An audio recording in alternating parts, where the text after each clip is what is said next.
நீங்க எல்லாரும் 2009ஆம் ஆண்டு வெளிவந்த அருந்ததி படத்தை பார்த்திருப்பீங்க. அந்த படத்தின் கதையும் சரி திரைக்கதையும் சரி சூப்பராக இருக்கும். ஆனா அதே மாதிரியே ராஜஸ்தான்ல இருக்கிற ஒரு இடத்தில் நடந்ததுன்னு சொன்னா உங்களை நம்ப முடியுதா? அந்த இடத்துக்கு பேருதான் பான்கர் ஃபோர்ட். இப்ப நீங்க ராஜஸ்தானுக்கு போனா கூட அந்த கோட்டையை இப்ப உங்களால பாலடைஞ்ச நிலைமையில தான் பார்க்க முடியும். ஆனா முன்னேறும் காலத்தில் இந்த கோட்டை செழிப்போடும் சந்தோஷமாக இருந்தது.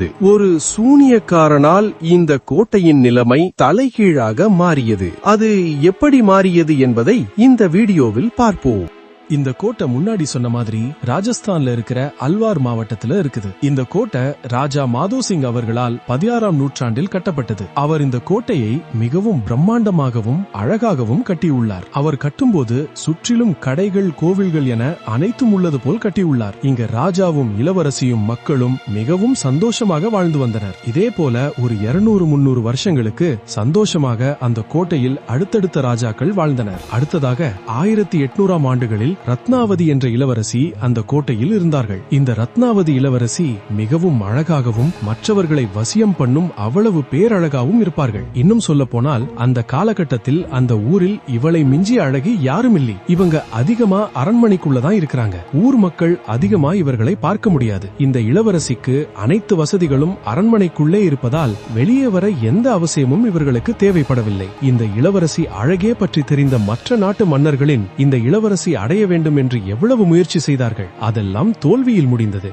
ஆனால் ஒரு தடவை ஒரு மந்திரவாதி அந்த இளவரசி பார்க்கின்றார். அந்த இளவரசி முழுமையாக அந்த மந்திரவாதி பார்க்கிறார். பார்த்தவுடன் அந்த இளவரசி அழகில் அந்த மந்திரவாதி மயங்கி போறார். அந்த மந்திரவாதியும் அந்த இளவரசியை அடைய வேண்டும் என்று ஆரம்பிக்கிறார். இதற்காக அந்த மந்திரவாதி ஒரு பிரத்யேக மருந்து தயாரித்து அதை அந்த இளவரசி தலையில் தடவ பணிப்பெண்ணிடம் கொடுத்து விட்டான் இந்த மந்திரவாதி. ஆனால் அந்த பணிப்பெண் வாங்க மறுக்க அதிக பொற்காசுகளை கொடுத்து இந்த மந்திரவாதி கொடுத்து அனுப்பினான். அந்த பணிப்பெண்ணும் இளவரசி தலையில் பூசற்பதற்காக பணிப்பெண் இளவரசியிடம் சென்றார்கள். பணிப்பெண் இளவரசி தலையில் பூச முயற்சிக்கும் போது இளவரசி பணிப்பெண்ணின் கையில் விசித்திரமான பொருளை பார்த்து விட்டாங்க. இளவரசி கடுமையாக கண்டித்து விசாரிக்கும் போது மந்திரவாதிதான் உங்களை வசியம் செய்ய வேண்டும் என்று கொடுத்து அனுப்பினான் என்று பணிப்பெண் கூறினார்கள். இதை அறிந்த மிகவும் கோபப்பட்ட இளவரசி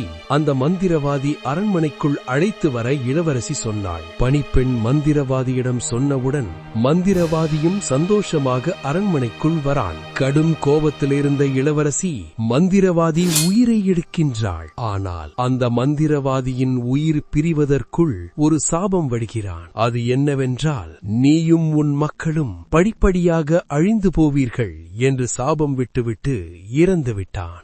அவன் இறந்து சில மாதங்கள் கழித்து அந்த சாபம் பலிக்கத் தொடங்கியது. அந்த ஊர் மக்களும் இளவரசியும் கொஞ்சம் கொஞ்சமாக அழிகிறார்கள். ஒரு கட்டத்தில் இந்த ஊரில் உள்ள அனைவரும் இறந்து போய் ஊரே சுடுகாடு மையமாக இருந்தது. இளவரசி ஒரு காய்ச்சல் பாதிக்கப்பட்டு மரணம் அடைகிறார். இறந்த அத்தனை பேரும் ஆவியும் சாந்தி அடையாமல் கோட்டை சுத்தி திரிந்து கொண்டிருந்தது. ஏனென்றால் அந்த மந்திரவாதி யாருடைய ஆத்மாவும் சாந்தி அடையாது என்றுதான் சாபம் விட்டான். இதுதான் அந்த கோட்டின் பற்றிய கதை. இப்படி சில பேர் சொல்லவும் மற்றொரு சில பேர் இந்த கோட்டை கட்டும் இடத்திற்கு பக்கத்தில் ஒரு சித்தர் இருந்தார். அந்த சித்தரிடம் கட்டுவதற்கு முன் மன்னர் கட்டுவதற்கான பணிகளை ஆரம்பிக்கலாமா என்று அந்த சித்தரிடம் கேட்டார். அந்த சித்தர், தாராளமாக கட்டிக்கொள், ஆனால் உன் கோட்டையின் நிழல் என் வீட்டின் மேல் படக்கூடாது என்று சொன்னால் மன்னரும் சித்தரிடம் சரி என்று சொல்லிவிட்டு கட்ட ஆரம்பித்தார். அவர் கட்டும்போது நிழல் படாத மாதிரிதான் கட்டினார். சில வருடங்களுக்கு அடுத்து சித்தர் மறைந்து போக சித்தரி மறைந்து விட்டார். கோட்டையினும் மேல் நோக்கி கட்டலாம் என்று மன்னன் ஆசைப்படுகிறார். அதற்கான பணியையும் கோட்டையில் ஆரம்பிக்கிறார். கோட்டையும் கட்டி முடிக்கப்படுகிறது. நிழல் அந்த சித்தரின் வீடு மேல் படுகிறது. அதுக்கப்புறம் அந்த கோட்டை அழிவு காலம் ஆரம்பிக்கிறது. அதுக்கப்புறமா கோட்டை கொஞ்சம் கொஞ்சமா சரிந்து எல்லோரும் இறந்து விடுகிறார்கள் அந்த கோட்டைக்குள். அந்த ஆவிகள் தான் அந்த கோட்டை சுத்தி வருகிறேன் என்று சில பேர் சொல்லுகிறார்கள். ஆனால்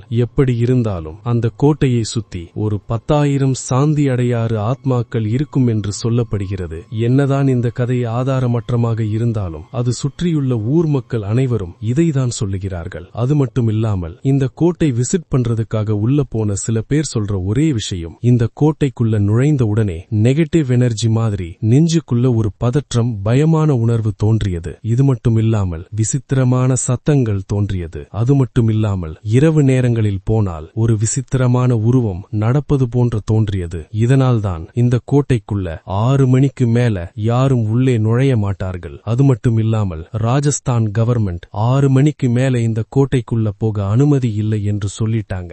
இந்தியாவில் உள்ள அதிபயங்கரமான இடங்களில் முதலிடத்தில் இந்த கோட்டைதான் உள்ளது. நீங்கள் இந்த இடத்திற்கு போக ஆசைப்படுகிறதா என்று கமெண்டில் சொல்லுங்கள்.